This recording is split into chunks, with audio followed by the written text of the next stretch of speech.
Starting us off with number 10 is Rape Play, and I wish I could say the game isn't as bad as its title or sugarcoat it in any way possible, but I really can't. Rape Play was a 3D erotic game made by the Japanese company Illusion and was released in 2006. The game is single player and the story is quite short and quite horrendous. You play as the main male character Masaya Kimura, who basically gets arrested for groping a woman on the train. He then decides to stalk that girl who reported him and her sister and mother and rapes all three of them. There are two possible endings to the game, but thankfully both result in Masaya dying. Surprisingly, this game wasn't banned straight away, but 3 years after its release, a member of British Parliament got the game banned and got Amazon to remove it from its website. And I mean, it's pretty self-explanatory as to why, because it promotes this violent behavior, so let's just move on to the next one. Coming in at number 9 is Manhunt 2. Released by renowned developer of controversial games Rockstar Games, released a sequel psychological horror stealth video game back in 2007. The game follows Daniel Lamb, a mental patient who suffers from amnesia, while trying to uncover who he really is, and Leo Casper, who's a sociopathic assassin. The game focuses on stealth attacks, which usually come in the form of attacking the person from behind undetected, and there are 3 levels of execution, each more gruesome than the previous one. The sequel includes using firearms for executions and using objects around the player like telephones or toilets to also execute the victim. In the first one, you can also even suffocate your victims with a plastic bag. Despite this game ranking number 1 in the Gamer Angst's list of top 25 goriest games of all time, this game had mixed to positive reviews. However, the game was just deemed as way too gory. It was refused classification in the UK, and even after Rockstar went back and added some filters to the gore, like removing all but 2 decapitations in the game,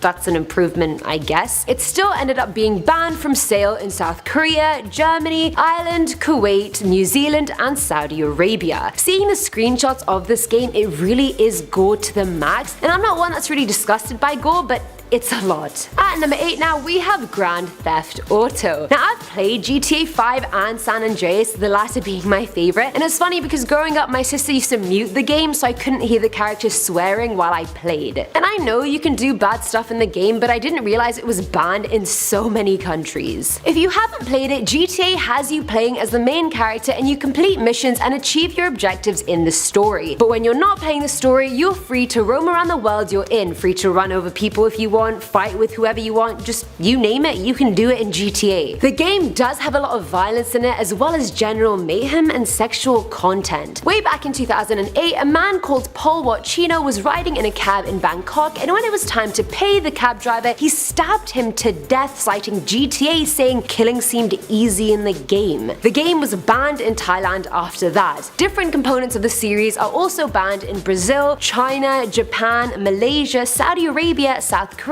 and the UAE. Filling our number 7 slot is Standoff. Originally titled Active Shooter, already problematic, the first-person shooter game was developed by Russian game developer Anton Makarevsky and was originally set for release in 2018. The plot of the game is pretty simple. The setting is a school shooting, and you can either take the role of the active shooter or a SWAT team member responding to an SOS about the event. As the player, you can choose whichever weapon you'd like knives, guns, grenades, etc., and your death toll of police and civilians is tallied live on your screen. I feel like this is such a horrendous idea. I don't know why Anton even thought this would be a good premise for a video game, but anyway, this game obviously attracted a lot of controversy. Parents of the Stoneman Douglas High School shooting victims got 100,000 signatures while petitioning against it. The game was cancelled and the platform was removed from Steam as well, and good riddance. Now at number 6 is Gal Gun Double Peace. Now this game is a rail shooter Bishoko game developed by Inti Creates, and it was released in Japan in 2015 and worldwide the following year. And it's a sequel to the original Gal Gun released in 2011, and the game is set at an academy in Japan and basically follows an unpopular male student called Hude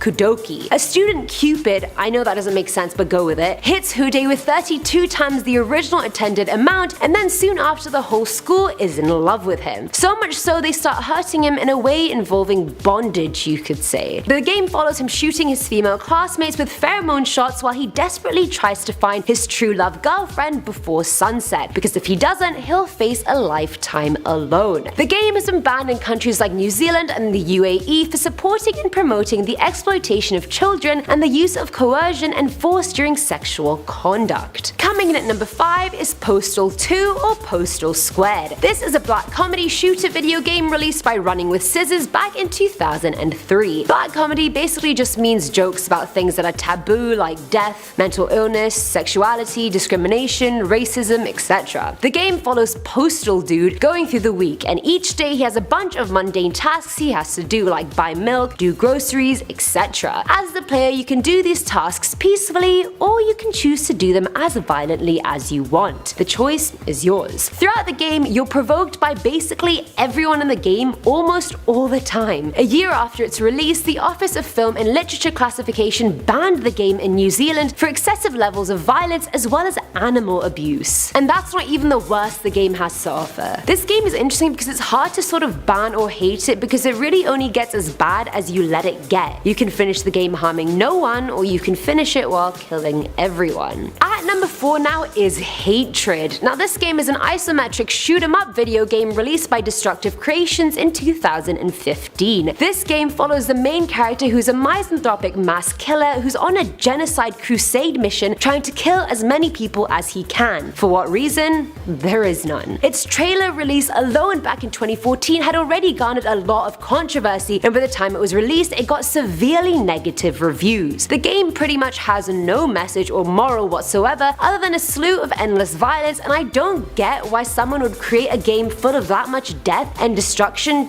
just because. Some of the pictures I saw of this game are so graphic and dark, I was just thinking to myself, I don't know who would play this happily. I mean, you're talking genocide for fun, like that isn't a joke. The game was removed by Valve Corporation from their Steam Greenlight service for a while, but was brought back and re-released. For what reason, I have no idea. Filling our number 3 slot is Custer's Revenge. Now this game is old. I'm talking released in 1982 by Atari, 2600 old. This game is an adult video game with the main character being General George Armstrong Custer, who is famous for being a commander in the American Civil War and for his colossal defeat at the Battle of Little Bighorn. The player of the game controls Custer wearing absolutely nothing but a cavalry hat, a bandana, and boots with a very noticeable erection. Your obstacles in the game are arrows being thrown at you, and your aim is to avoid the arrows and reach the other side of the screen so you can have sex with a Native American woman tied to a pole. Yeah, you heard that right. The original game was packaged as not for sale to minors, and it sparked a lot of controversy, and rightfully so. Anti-sex feminist Andrea Dworkin even claimed it physically generated a lot of gang rapes of Native American women. There's no empirical data to back up her claim, but many cities really wanted to ban the game, but only one actually ended up doing it. Shout out to you, Oklahoma City. Now at number 2 is The Guy Game, and from the title you can maybe see where this game is headed. Maybe. The Guy Game was an adult video game made by Top Heavy Studios, and it was actually the first and last game they ever released. It was released in 2004 and follows a trivia game show style with 4 people being able to play at once. The game has 20 episodes altogether and features a total of 1,000 questions. Now you're probably sat there thinking there doesn't really seem anything wrong with this game so far. Wrong, my friend, very wrong. The game is mostly composed of live action footage of girls in bikinis, aptly named the Hotties, and if you do well in the game, then the Hotties eventually take their bikinis off and show you their boobs. There's actually a flashometer in the game, so the more correct answers you give, the higher the meter goes and the more exposed the boobs become. The game actually ended up as part of a lawsuit because one of the girls in the game wasn't told her boobs were going to be used to promote the game, and she was 17 years old when it was recorded, thus making her underage. The game was removed from the market real quick, and now it's a distant dream or nightmare, most likely a nightmare. And finally, at number 1 is Sad Satan. Already the name is weird enough, so you can imagine what's about to follow. This was a PC game published by ZK and was downloaded to the Tor network via a deep web internet forum by an unknown developer back in 2015. I say back like it was ages ago when it was really only 4 years ago, but the name of the game is alluding to the Led Zeppelin song Stairway to Heaven, heaven, which apparently if you play backwards you can hear satanic lyrics. This was the last game featured on the YouTube channel Obscure Horror Corner before the channel stopped operating for unknown reasons. Some people say the person behind the channel is the real developer of the Sad Satan game and it was all just a publicity stunt. The game basically features you walking down a bunch of monochromatic hallways and hearing audio tapes that keep looping over and over again. The selection of audio tapes is of course creepy as hell, interviews from murderer Charles Manson, as well as distorted audios of other tapes. It also shows pictures of murder victims, people being beheaded, and people being hit by vehicles. Other than the main player, the only other characters in the game are children that stand and do not interact with you or move at all. An updated version of the game was uploaded by someone claiming to be ZK, but that was actually a virus and people's computers started slowing down considerably or straight up not working at all. Starting us off with number 10 is Thrill Kill. Now this game was developed by Paradox Development for the PlayStation and it was meant to be released in 1998, but its release ended up getting cancelled altogether. Thrill Kill was a very hyped up game. Gamers were even coining it the next Mortal Kombat, which is a very big statement to make. Now what happened was that EA had acquired Virgin Interactive, who was going to publish the game, and weeks before its release EA decided to cancel it because they didn't want to publish such a senselessly violent game. Either way, the cancellation didn't stop former employees from releasing the game in the group Tasty. Thrill Kill ended up becoming one of the most widely available unreleased games ever developed. The game itself involves a room where 4 people fight to the death and then end the fight with a thrill kill, which pretty much sounds like half the fighting games on the market right now, but whatever. The more attacks your player makes, the higher their bloodlust rises, and once it's full they become electrocuted and endowed with superhuman strength, and they can finally perform the thrill kill. Now the game sounds like any normal combative game, but the game included sexual content like fetishistic and BDSM looking costumes, and players had special moves with unnecessarily provocative names like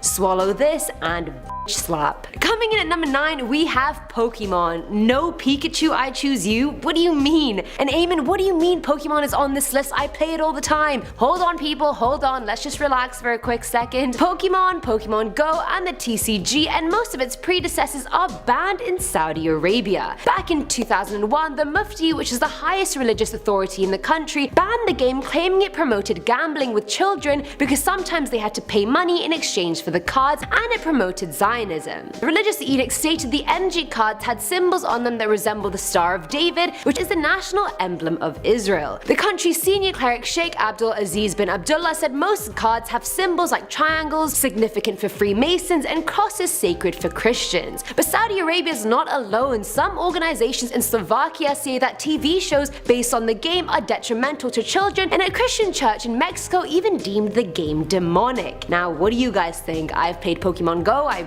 really like it. I'm not opposed to the games, I know a lot of people aren't, but what are your thoughts? At number 8 now is Omega Labyrinth Z. Now this is a sequel to Omega Labyrinth, which is a dungeon crawler role-playing game published by D3 Publisher for the PlayStation Vita. The original follows a group of girls exploring a dungeon looking for the holy grail of beauty, which can grant the finder any wish they want. Wouldn't we all want one of those? The main girl, Aina Akemya, wants to find the grail in order to increase her breast size. The sequel, Omega Labyrinth Z, was released in Japan back in 2017 for the PS4 and the PlayStation Vita. The original group of girls are in the sequel, as well as some new characters, and in this one they're exploring a cave at a girls' academy. It was originally going to be released in the West at the start of 2018, but it was refused classification in Australia and the UK. Then mid-year P-Cube announced the game's Western version had been cancelled since Sony Europe and Sony America had blocked its release. Many scenes were deemed problematic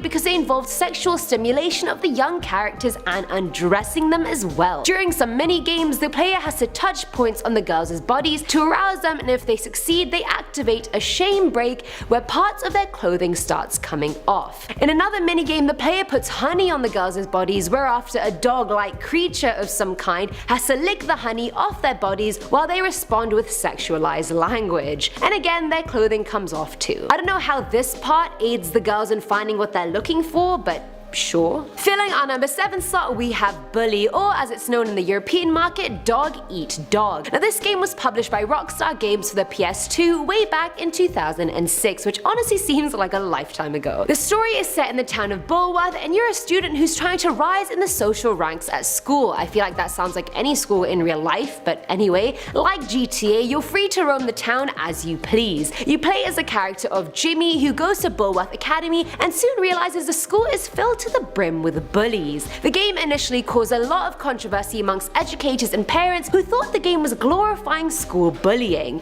Yahoo Games even listed it on their list of top 10 most controversial games of all time. The game was flat out banned in Brazil, their state psychology society claiming it would be harmful to teens and adults playing it. Currys and PC World, both owned by Dixon's Retail, one of the biggest electronic retailers in the UK, also refused to sell the game, saying it didn't go with their family-friendly image. Organizations like Bullies to Buddies argue the game is more to do with uniting groups of students rather than being a bully. What do you guys think? Should it be banned or not banned? Now at number 6 is Command & Conquer Generals. Now this series of PC games is pretty well known. This one is the 7th installment in the series, and it was released back in 2003 by EA Games and Aspire Media. Now in the game's campaign mode, you can choose to play as China, as the US, or for the Global Liberation Army, which is a decentralized terrorist force waging a guerrilla war against China and the US. At the beginning of the game, the GLA steal a nuclear warhead and actually blow up a big part of Beijing and Tiananmen Square, and if that's not bad enough, later on in the game the group also destroys the Three Gorges Dam. And obviously you can probably guess none of this went down well over in China, and so they banned not only this installment of the series but the whole series altogether. The game also created controversy in Germany. The Federal Department for Media Harmful to Young People put the game on the list of media harmful to young people, any advertisements of the game, and banned people under the age of 18 from buying it. Back then the Iraq War had not yet taken place, so the Federal Department said it allowed people to play in the war in Iraq before it had even happened. EA then released a localized version which didn't include any real countries or any relation to terrorism whatsoever. Have any of you guys played this game? Should it have been banned? Let me know. Coming in at number 5 is Mad World. Mad World is a beat 'em up hack and slash video game published by Sega for the Wii, and was released back in 2009 and had a delayed release in Japan a year later. The game is divided into different levels, all representing various parts of Jefferson Island, which has basically been converted into the set of a game show called Deathwatch. You control the character of Jack from a third-person perspective, and you have to go through the levels by killing people and gaining points. Once you gain enough points within a certain time limit, then you're faced with the boss fight, as you are in pretty much every fighting game. Every level has a bloodbath challenge where you kill people in a very bloody way, like trapping enemies in front of a moving train or hitting enemies with a bat onto a giant dartboard in order to score points. Many people didn't agree with the message of the game, and that being blood sports, and the game was banned in Germany. The UK also had a lot of media watchdogs calling for the ban of the game. The director of Media Watch UK stated, "We have to ensure that modern and civilized values take priority rather than killing and maiming people." Despite his efforts, the game got a mature rating instead and was not banned at all. Campaigners in the US were also angered by the game and asked for a ban, claiming they were disappointed that the Wii was releasing a game like this that seemed to deliver every rude gesture in the book. At number 4 is Football Manager 2005. I know you're probably thinking, okay, this is a football game. There's definitely no risk of violence or underage nudity or anything like that, so how on earth and why on earth is this game on this list? Let's find out. Now, Football Manager 2005 was the first game in the Football Manager series, developed by Sports Interactive and published by Sega back at the end of 2004. As the title suggests, the game lets you manage a football club, including all the admin stuff that comes with it, like analyzing financial spreadsheets, reading emails, dealing with player training, etc. However, the game actually got banned completely in China because the game lists Tibet and Taiwan as separate independent countries. If you're not familiar with why that would be an issue, it's because of the One China policy and China exerting sovereignty over Tibet and Taiwan and claiming both places are under China's rule and jurisdiction and are not independent countries at all. Hence, China banned the game, claiming its content is harmful to China's sovereignty and territorial integrity, which seriously violates Chinese law and has been strongly protested by our nation's gamers. That was a direct quote. Sports Interactive replied by saying that version of the game wasn't released in Chinese because it wasn't meant to be released in China, so the versions people were playing were imported or downloaded. People can be fined up to $3,600 if they're caught selling the game, and business licenses could also be revoked. They even went as far as to say internet service providers who failed to prevent the installation or download of the game could also be shut down for good. Filling our number 3 slot is Carmageddon. Smart pun for the name, just throwing it out there. But anyway, the game is a vehicular combat PC game released in 1997. As you can probably guess from the title, the game involves you racing against a bunch of other computer-controlled cars in various places, whether that means metropolitan areas or industrial ones. You have a time limit in which you have to finish each race, but you can increase your time limit by damaging other people's cars or running people over, or even hitting cows in your way. Poor cows. There are 3 ways to finish each level. 1, you can finish it normally just by racing and finishing it. 2, you can kill all the pedestrians in the level and finish the race. Or 3, you can wreck all the other cars in the race and then finish. The choice is yours. But when the game was released, it was quite censored in the UK and Germany, and their version of the game had zombies in it that had green blood, or robots that got run over because that was more acceptable than running over real people. Now, the British Board of Film Classification actually refused to even certify the game unless all the gore and blood was removed, but eventually, after 10 months of appeal, the BBFC certified the original. The game is still banned in Brazil, and it's deemed as 18+ in places like Portugal and Australia. Personally, I think this one is really quite harmless. I feel like there are so many games worse than this, but what do you guys think? Agree? Disagree? Let me know. Now at number 2 is KZ Manager Millennium Hamburg Edition. Now this is a resource management PC game that puts you as the manager or commandant of a Nazi concentration camp. I know, very problematic. Now the resources you have to manage are money, equipment, prisoners, poison, public opinion on the productivity of the camp, and gas supplies. Your goal is to keep the camp functioning by keeping all the resources under control. If you spend too much money and don't kill enough people, then public satisfaction drops. Germany banned it for obvious reasons, and it even won the most unnecessary Game of the Year award in the 2001 IGN Awards. I found that really funny, the fact that there's an award for most unnecessary game. Like, that's hilarious. And finally, at number 1 is Rule of Rose. That's quite a lovely name, I'm not gonna lie, but was the game as lovely? Let's find out. Released in Japan by Sony Computer Entertainment for the PS2 in 2006, Rule of Rose was a survival psychological horror game set in England in the 1930s. The game revolves around a 19-year-old called Jennifer who ends up getting trapped in a universe ruled by young girls who've created a hierarchy called the Red Crayon Aristocrats. She has to navigate the world with her canine sidekick Brown while encountering enemies and using tools around her to fight them off. Most of these enemies are very small imps. Before the game was even released, it caused moral panic in Europe based on rumors causing authorities to want to ban the game. The game was cancelled in the UK and was set for an American release, but then Sony also passed on the release, saying they wanted the game to be tamer. Rumors were circulating about the game, citing the fact it had violence towards children in it, like them being buried alive, underage eroticism, and in-game sadomasochism. The EU Justice Minister at the time, Franco Frattini, went after the game, claiming it had obscene brutality and cruelty. Its release was also cancelled in Australia and New Zealand. Developers of the game called Frattini's claims utter nonsense and frankly made up, saying there's no children being buried or eroticism in the game. At number 10 we have the Super Mario Shadow People. Super Mario Galaxy is a game known for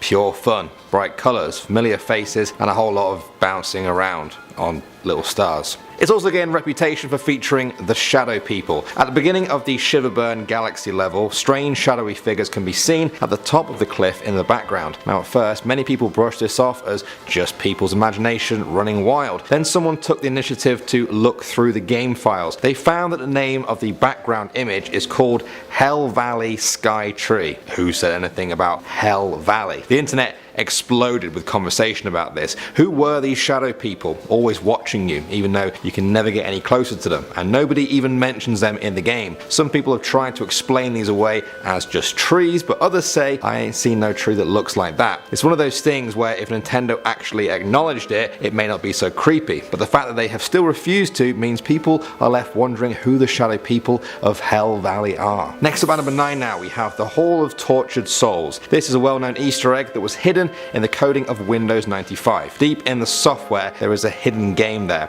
Nobody knows who found it first, but this is how you find it. To enter the game, go to Microsoft Excel 95. Open a new blank Excel worksheet. Go down to the 95th row and select the whole row. Tab over to column B, go to Help/About, tap and hold Ctrl Alt and Shift, and then click the tech support button. Then the game will appear. It's called Hall of Tortured Souls. Players use their arrow keys to move in 8 different directions. Eventually, you will find a staircase. The walls are surrounded by text with the names of the creators on. On the next level, there is a small room with red walls. Again, the names of the creators will flash up on the screen. Go down a bit and enter the room where you were before. Type the magic word Excel KFA. Another room will open where you have to follow zigzagging black paths. Eventually, you will find the end of the game. A picture of the developers of the software. The whole thing is a little bit unnerving. Even though the game has been discovered and completed at this point, many people are creeped out by its name. Hall of Tortured Souls. They feel there may be something much darker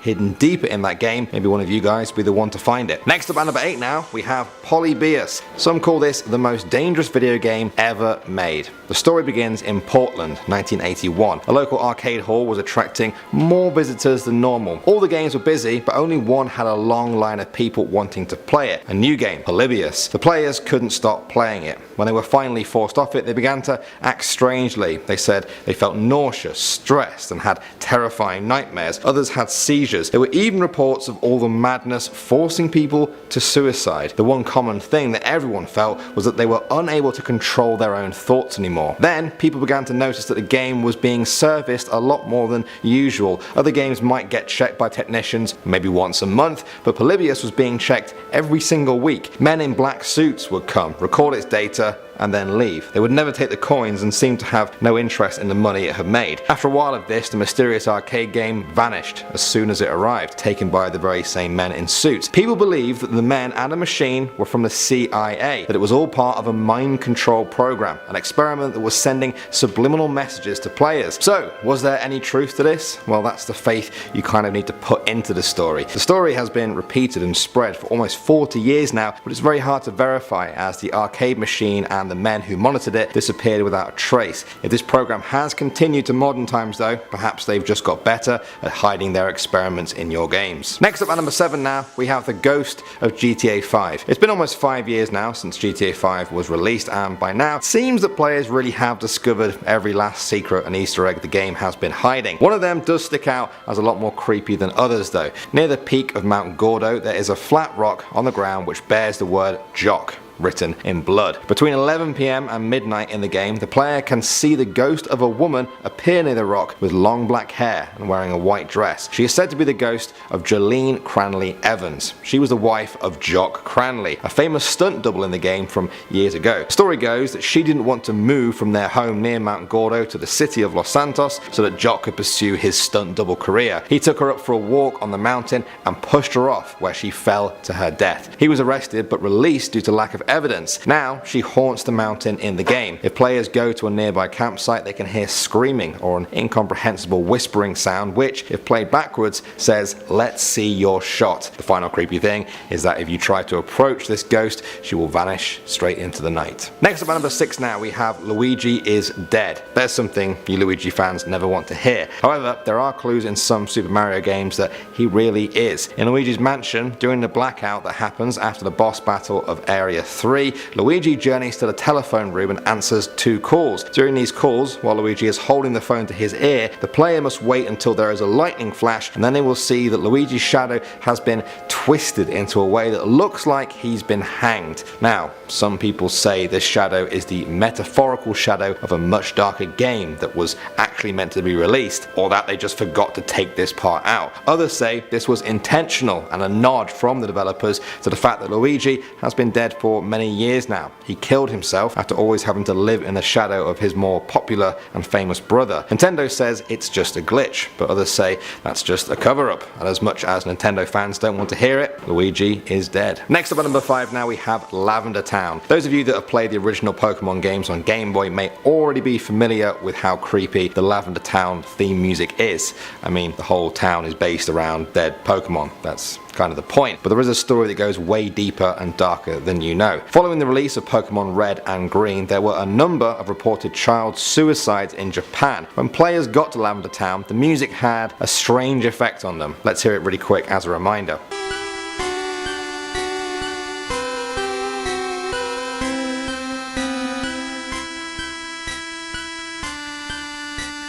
People said the song was created with a hidden code in it that would drive children to kill themselves. Subliminal code used very high frequencies, ones that only young kids can hear and not adults. This became known as Lavender Town Syndrome. Supposedly, 200 children committed suicide in Japan because of this, and many more developed illnesses and afflictions. The children who committed suicide usually did so by hanging or jumping from heights. Those who did not succumb to the suicidal pull still complained of severe headaches after listening to the Lavender Town theme. According to the legend, the developers in Japan were forced to fix the song's frequency to be at a lower frequency before international release. That's the safe version that you and I and many other people have heard. They say the real version can still be found out there, waiting for its next victim. Moving on to number 4 now, we have the Xbox voices. When the Xbox was first released in 2001, it was praised for its power and cutting-edge technology. Microsoft didn't really want to waste all of that when the console wasn't being used, and so they added some ambient noises which played while it was idle. These noises started out normal at first but quickly got very strange.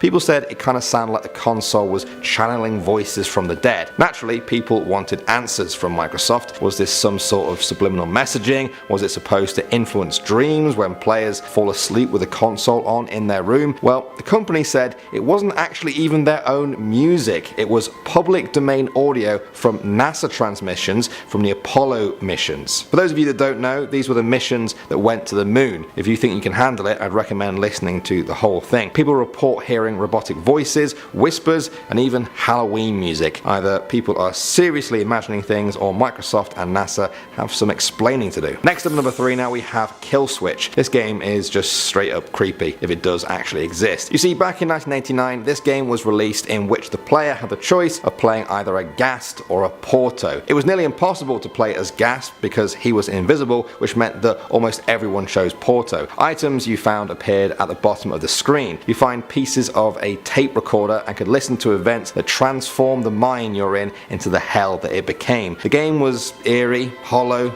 empty, confusing, and just creepy all round. But the weirdest part is yet to come. The story goes that if anyone does complete the game, Kill Switch is designed to self-terminate. It deletes all traces of itself on the person's computer like it was never there at all. This is bad news because only a reported 5,000 copies were ever made. Apparently this continued to happen until every last copy was wiped and the company who made the game vanished from existence. A small community of people are trying to replicate the game based on the stories they've heard, but it's slow work and many people feel it's not worth the trouble it could ultimately bring. Moving on to number 2 now, we have Herobrine. Any of you guys who have played Minecraft will surely have heard of this character. When you first play the game, you'll have the ordinary standard skin. Now one day, early in the game's history, a player said he spawned in a brand new single player world. He was playing the game as normal, mining and building, when he saw something moving amongst the dense fog. He thought it was a cow and so chased it. It wasn't though. Staring back at him was a character that had the default skin, but his eyes were empty. There was no name above his head. He double checked to make sure he wasn't actually in a multiplayer server, and he wasn't. The character quickly ran off and disappeared. As the game went on, strange things kept happening. Parts of the game looked like someone had actually been there before, even though this was single player. Every once in a while he claimed to see the strange doppelganger watching him from the fog. After posting this story to the forums, he received a message from a user called Herobrine. It simply said, "Stop." Eventually he and some others found that Herobrine was the name of a Swedish player, possibly the brother of Notch, who is the creator of Minecraft. They asked Notch if he had a brother. He replied, "I did, but he is no longer with us." Thus, the legend was spawned of the creator's dead brother living on in the game's coding, watching players, watching every player, unaware of the afterlife he's ended up in. And finally, number 1 now, guys, we have Berserk. This was a very popular arcade game, first released back in 1980 and was a great success and highly addictive. However, it will always be remembered as the first game to be linked to the deaths of some of its players, 3 to be precise. The first was said to be Jeff Daly. He allegedly entered his initials twice in the Berserk machine's top 10 players list before dying of a heart attack. His score was 16,660. People say if you remove the binary numbers of 1 and 0, you get 666. The next victim was Jeff's friend, a guy called Peter Bukowski. Now, according to the arcade owner where this machine was housed, Peter arrived and began playing Berserk at 8:30 p.m. He was a top student who hoped to become a doctor one day. He was also very good at arcade games.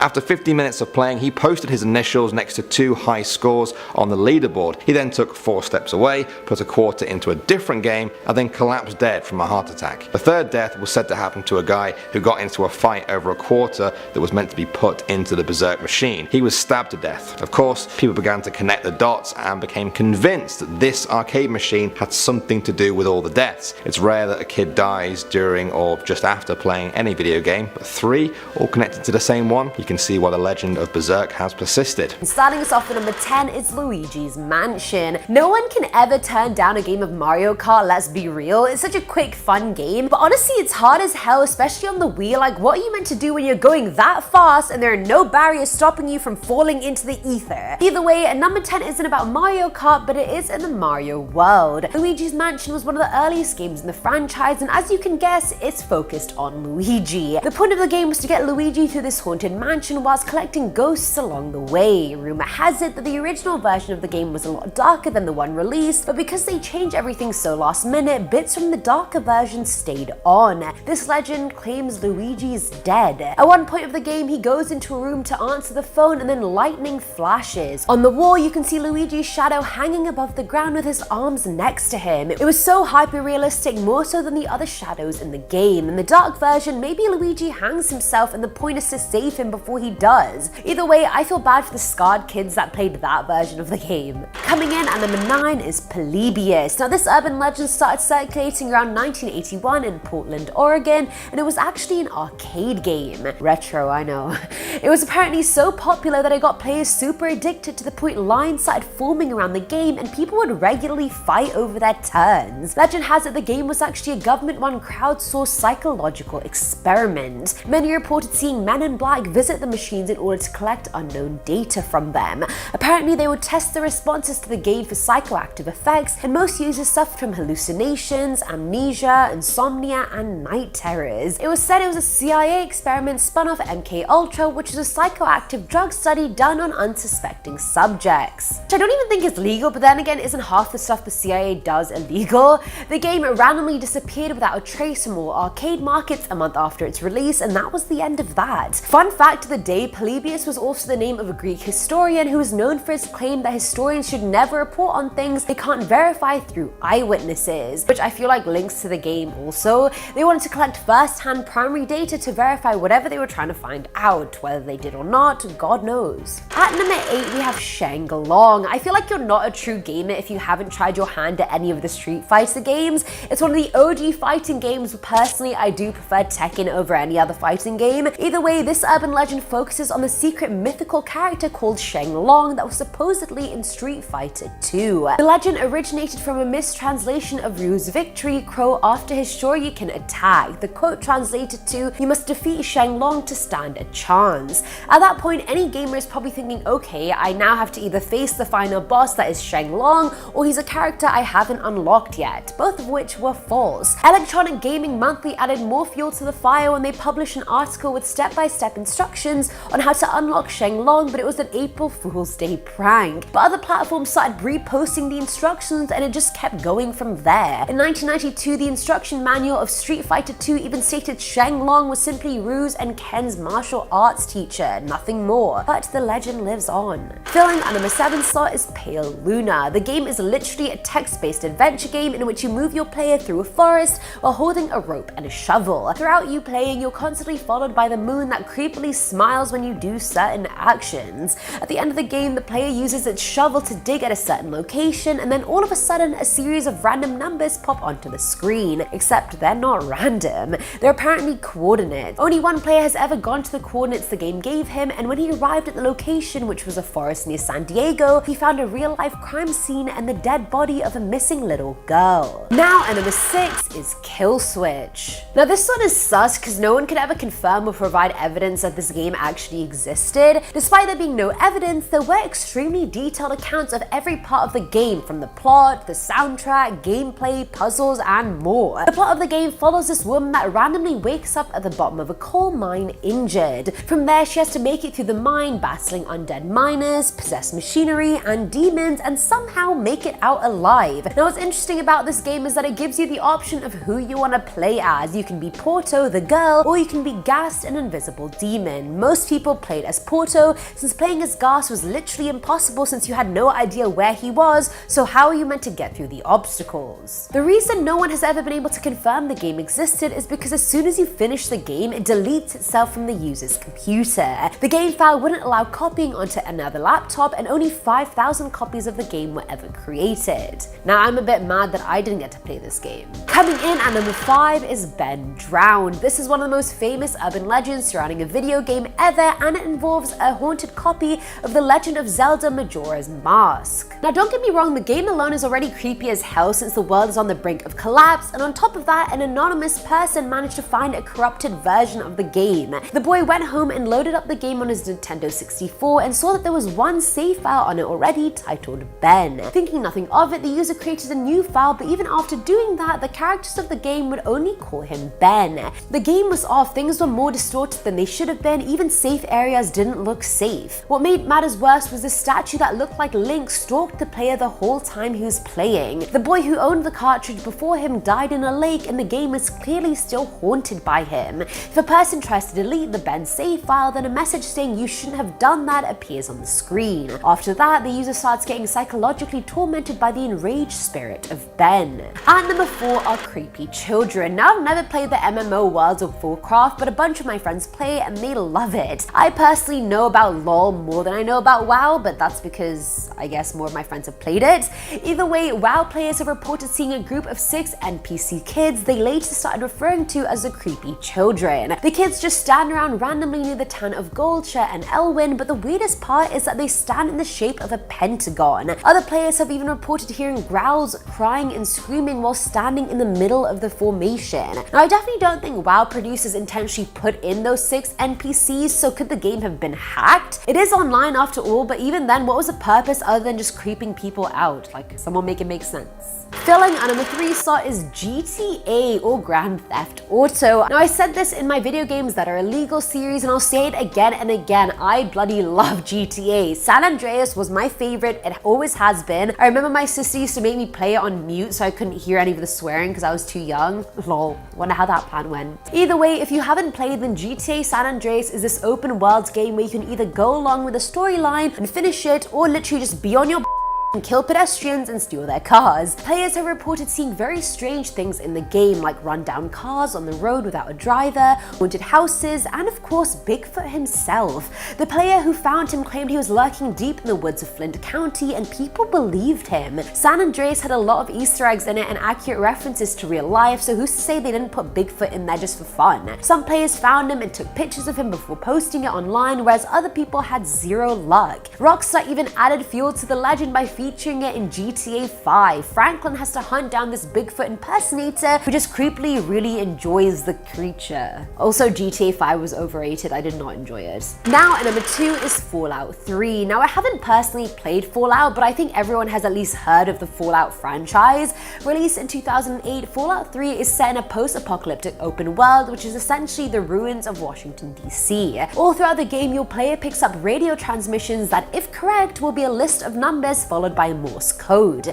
Legend has it one of the transmissions was 1255282010. What are you talking about? You will be missed. The phrase "what you talking about, Willis" was made famous by actor Gary Coleman, who died at 12:05 p.m. on May 28th, 2010, and that date and time matches the numbers on the radio transmission. So did the game predict Gary's death, or was it just an extremely huge fluke? You guys decide below. And finally, at number 1 is Final Fantasy VIII. Final Final Fantasy is one of the best franchises in the gaming world in my opinion. I used to watch my best friend Jude play it when we were growing up, so I have a personal attachment to it. Now people loved Final Fantasy VII, which meant 8 had to be insane, but critics said it was 50-50. The first disc is great, but the second disc is where most problems arise. At the end of disc 1, Squall, the character you're playing as, gets impaled in the chest with an ice pick and you presume that you're dead. However, at the start of disc 2, your wound is magically healed and you never find out how it happened. Either way, you continue on with the game. Complicated characters from disc 1 become a lot simpler and you eventually win the heart of the girl you like, despite her not even liking you in disc 1.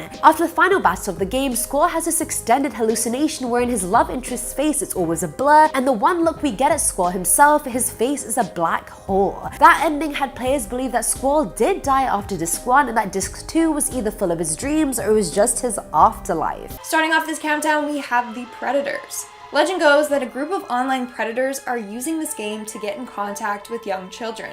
Since the game has a messaging system, it allows these predators to disguise themselves as children and talk directly to young kids without their parents knowing. Apparently, there have been reports of these predators asking others personal information, questions, and encouraging them to do certain acts in their virtual bedrooms in Roblox. On top of that, these people are trying to gain the trust of children so that they can end up meeting with them outside of the game. But honestly, this is a risk that comes with any kid's platform with messaging systems. It's a really sad reality. Moving on to number 9, we have the leaked data. Legend goes that all the data that you were plugging into your Roblox account is not as private and protected as the site claims. In fact, it said that your personal data is being sold off to major companies or to people that just want to spy on you. But that's not all. Apparently, people have been hacking into users' computers and accessing their microphone and webcam. Then they are creepily spying on you as you play the game and, well, do whatever else you're doing. See, that's why I have something covering my computer's webcam, because I'm not taking any chances. Moving on to number 8, we have QA. This is one of the biggest urban legends to exist in the Roblox universe. Legend goes that while playing, users have gotten a message saying QA has entered the game. But whatever game that QA goes into will change. The graphics will go back to its original form and things will glitch. It said that QA was the second user to join Roblox. Now, apparently, QA did get banned, but people were still wondering what's up with this account. Some say that he is an admin that has access to specific game codes or can change the game's settings, while others believe he is a hacker. Making our way down the list at number 7, we have Smile or Die. So this legend goes that there are a bunch of Roblox users that have very disturbing profiles. On their page, all it says is smile, creepy, ... and then has a winky face, over and over again about 30 times. Then it says, hello, we are watching you, ha ha ha. Basically, if you come across this page, close out of it immediately, or else the user will apparently come for you. But it's not just one user. Multiple users have the same description on their page. Some say it's because they were hacked, others believe it's some weird Roblox cult. On one of the pages, it also says, violets are blue, your blood is red, your window was open, I'm under your bed. Coming in at number 6, we have Vault 8166. On November 15th, 2016, a user created a thread on the Roblox Talk subforum saying that they accidentally went into an unknown place while testing a teleporter in the game. This secret place was then referred to as Vault 8166. After word got out, the thread was taken down by Roblox moderators. But the mystery surrounding Vault 8166 remains. Now, a bunch of users have come forward detailing their experience in this area. One user was in the hallway of Vault 8166 when they came across a sign saying, warning, we are watching you. Then they encountered a weird exploiter avatar that was all black, had red fire around them, and was super skinny with large, long legs. This avatar came out from behind them and started running right at them. Then there was leaked footage of what is said to be a server room inside of Vault 8166.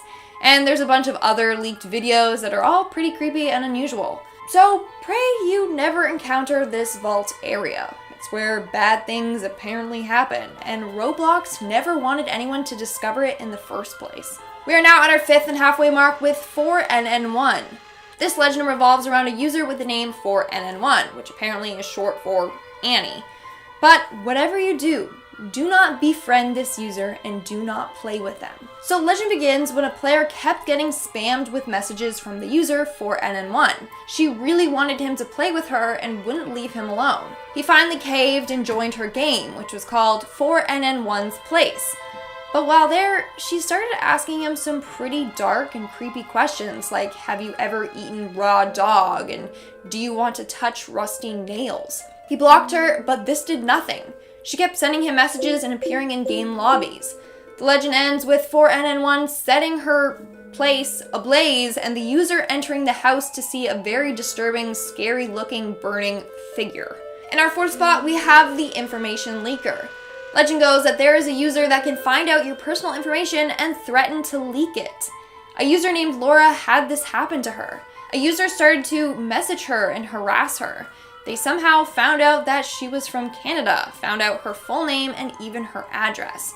They then blackmailed this person saying that they will leak their address online or even come to her house.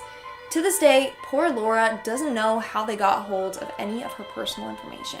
Coming in our 3rd spot, we have the Phantom Player.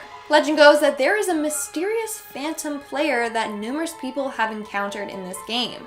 Apparently, users will meet this person, become friends, add each other, but then when the user searches for this player again, they can't find them. But that's not all. Then the user will receive a message saying, you just played with the Phantom. Is it a glitch? Is it a lost soul of a player who died? Who knows, but it's kind of creepy.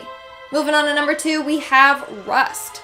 Legend goes that one day a player was playing Roblox when they came across a game called Rust on their favorites page, which was odd because apparently they don't favorite games. But anyways, they decided to check it out and play this game. When they entered the game, they claimed that it was quite weird. They got a bad feeling, so they left immediately. But that's when they got a message from someone named Rust_010.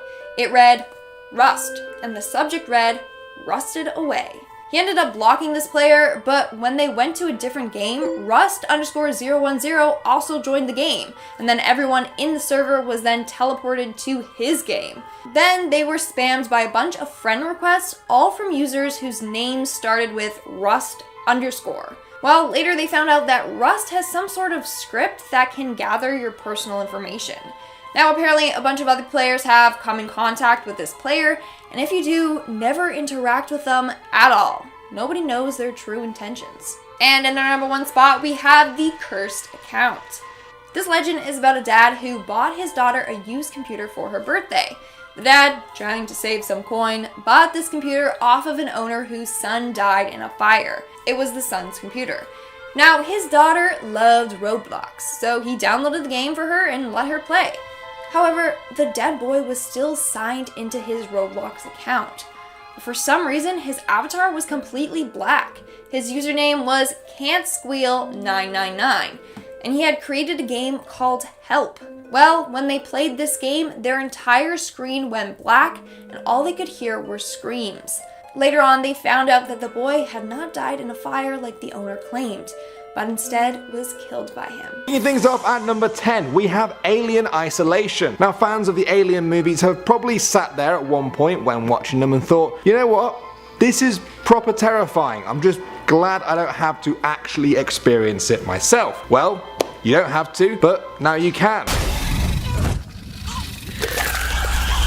Alien Isolation puts you aboard the Sevastopol station. It's spiraling towards its doom. Pretty scary. There are people and machines aboard it who will kill you to just stay alive. Even scarier. Oh, and there's also the coldest xenomorph killer in the known universe, stalking you through atmospheric corridors, hoping to impale you with a massive spike. And the game's really hard, so that kind of happens as soon as you leave those lockers that you're cowering in. Mummy? Coming in number 9, we have Condemned. You play as Ethan Thomas, a special FBI agent tasked with catching serial killers. Now I won't spoil the plot for you guys, but I will tell you that you lose your gun very quickly in this game, and most of the fighting is done up close and personal. There is pretty much always some maniac in Condemned that is waiting to jump out of the dark and end you. So you pretty quickly stop trusting the dark. It's a notoriously intense game to the point where the only bit of real happiness and rest that you get is when you do find an actual gun with just a few bullets in to protect yourself. Yeah, that's what you call a happy memory for you in Condemned. Just finding a gun. Moving on to number 8 now, we have Fatal Frame 2. Now a lot of you guys might not have heard about this one. It was a Japanese game released in 2001. It didn't really make it too big in the West compared to some others on our list, but that doesn't mean it's not scary. If you guys like Japanese horror movies such as The Ring and The Grudge, then this is the game for you. It's about twin sisters who wind up in a cursed village where a bunch of murders have left a lot of creepy ghosts roaming around. Their only weapon to take on these ghosts is a camera. That's right, you have to take pictures of the ghosts to damage and then capture them. So basically think of it as kind of like Pokemon, except Pikachu was murdered and now he wants to kill you. Yay. Next up at number 7 now, we have Dead Space. Now while most other space games out there have focused on pew pew pew lasers and awesome space battles, this 2008 game had a whole different side of space to show you. A scary space, a horrifying space, a dead space. I get the title now. You play as an engineer who's part of a team sent to investigate what's happened to the USG Ishimura ship. Well, I'll tell you what happened. Necromorphs happened.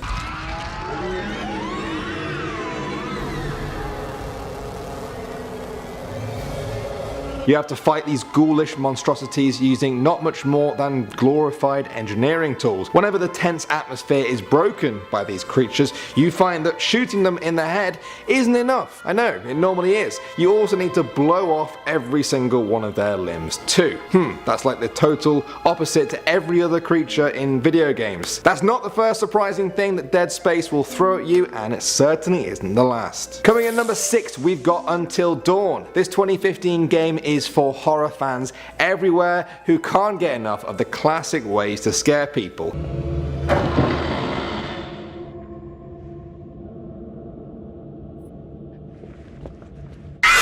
8 young people go out to party in a cabin in the woods on a mountain with little or no access to it. Do you know what's coming next? Yes, you're right, a crazy murderer has decided to do some crazy murdering on the group and picks them all off one by one. Every character in this game is a horror genre stereotype, and a lot of their deaths you kind of feel like you've seen them before, but that's because it's celebrating the horror classics. And no matter how cliche they seem, it's still scary for a reason, especially when they're done as well as this. Moving on to number 5 now, we have Slender.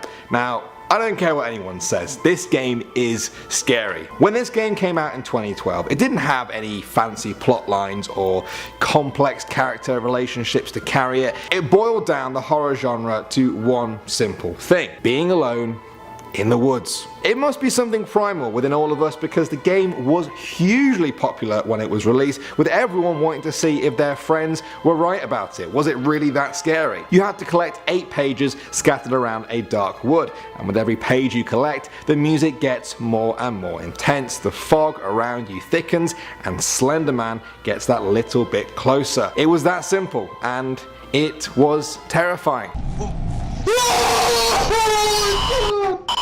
Now, there aren't any weapons in the game, but I personally found the best weapon is to close the game down, walk away, and go to bed. Usually works for me. Next up at number 4 now, we have The Suffering. You can tell from that title, it's going to be pretty scary. This 2004 game on the PS2 was set in a prison where everyone except your character is killed by strange creatures after an earthquake, and then you get a call from your dead wife telling you to get out because the place is pure evil, mate. That island to more than than just a prison. It's so much worse.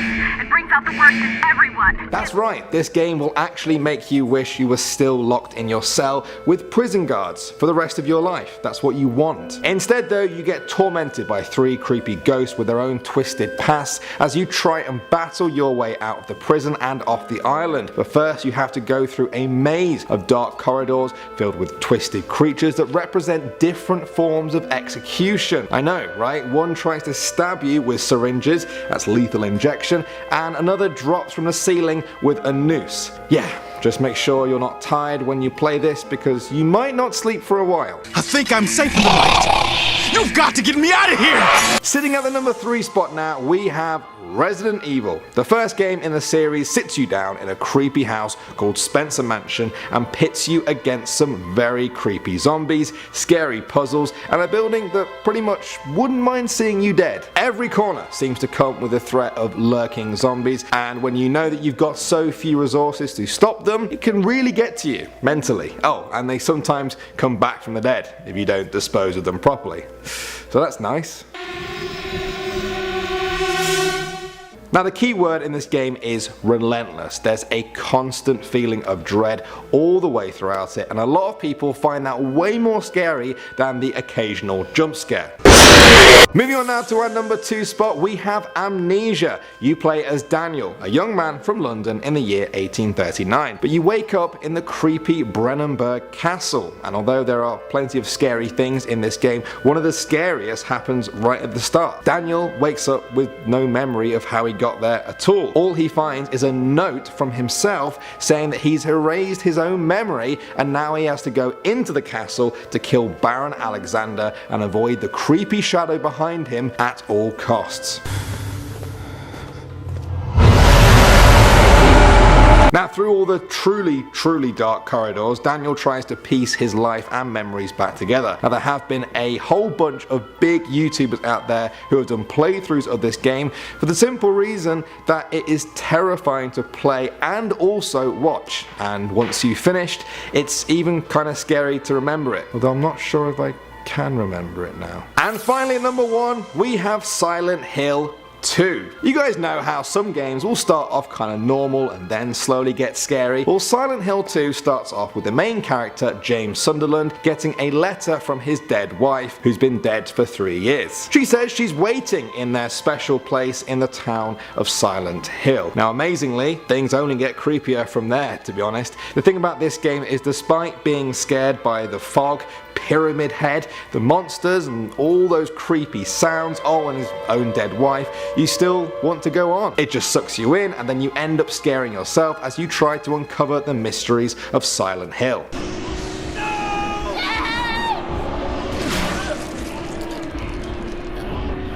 All of this pent-up atmosphere that slowly builds up makes it so immersive that you almost feel like you're actually losing touch with reality in the same way that James is. And did I mention that Pyramid Head is terrifying?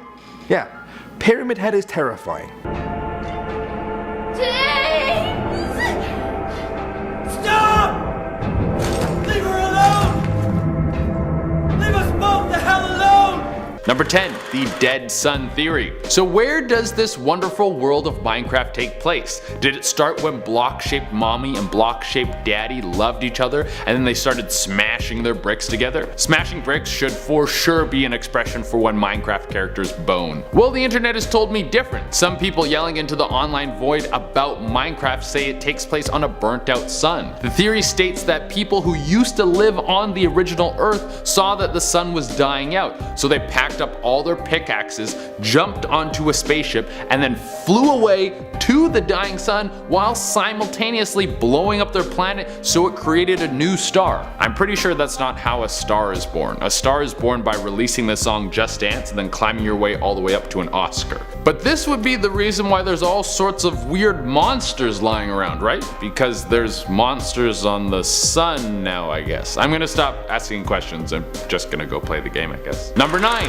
the post-apocalyptic theory. Another theory trying to explain why the world of Minecraft is the way that it is. This theory suggests that the world used to be teeming with life, block people falling in love with each other all over the place. In this pre-apocalyptic world, they use magic frequently, and they were able to use magic to open up portals to other dimensions, one of them being the Nether. From the pictures, I'm guessing the Nether is a bad place. It kind of looks like the place where hemorrhoids come from. Well, they found so many hemorrhoids in the Nether that the good people of Minecraft banned the use of magic. But it wasn't before the big bad Ender Dragon tried to invade. This didn't work, but it did cause a plague that turned everyone into zombies and made spiders big enough for people to ride. Huge bummer, man. Number 8.